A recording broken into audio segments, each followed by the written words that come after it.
അങ്ങനെ ഇരിക്കെ പോലീസ് സ്റ്റേഷനിൽ ചീമേനി പോലീസ് സ്റ്റേഷനിൽ SI രാജഗോപാലിൻ്റെ ഫോണിലേക്ക് ഒരു കോളെത്തി. SI രാജഗോപാലിൻ്റെ ഫോണിലേക്ക് എത്തിയ കോളിൽ വിളിച്ചത് ചീർക്കളം സ്വദേശിയായിട്ടുള്ള വിനീഷ് എന്ന് പറയുന്ന യുവാവിൻ്റെ പിതാവാണ്. ഈ വിനീഷ് എന്ന് പറയുന്നത് ഒരു കൂലിപ്പണി തൊഴിലാളിയാണ്. അയാൾ നേരത്തെ ഈ അപസ്മാരമൊക്കെ വന്നിട്ടുള്ള ആളാണ് ഈ വിനീഷ്. അപ്പോൾ വിനീഷിൻ്റെ പിതാവാണ് വിളിക്കുന്നത്.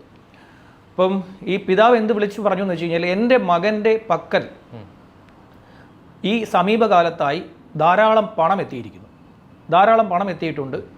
അത് എവിടെ നിന്ന് വന്നു എന്ന് എനിക്കറിയില്ല. അവനൊരു കൂലിപ്പണി തൊഴിലാളിയാണ്, കൂലിപ്പണിക്ക് പോകുന്ന ആളാണ്. അവൻ എങ്ങനെ ഈ പണം എത്തിയെന്ന് എനിക്കറിയില്ല എന്ന് പിതാവ് പോലീസിനെ അറിയിച്ചു. അതോടുകൂടി വിനീഷിനെ കേന്ദ്രീകരിച്ചുകൊണ്ടുള്ള വിശാഖിനെ കേന്ദ്രീകരിച്ചുകൊണ്ടുള്ള അന്വേഷണം പോലീസ് ആരംഭിച്ചു. വിശാഖിനെ കേന്ദ്രീകരിച്ചുള്ള അന്വേഷണം നടക്കവേ വിശാഖ് എന്ത് ചെയ്താലും വിശാഖിനൊപ്പം റിനീഷ് എന്ന് പറയുന്ന ഒരു കല്ലുകെട്ട് തൊഴിലാളി, കൽപ്പണിക്കാരൻ ഉണ്ടാകാറുണ്ട്. അത് വിശാഖിൻ്റെ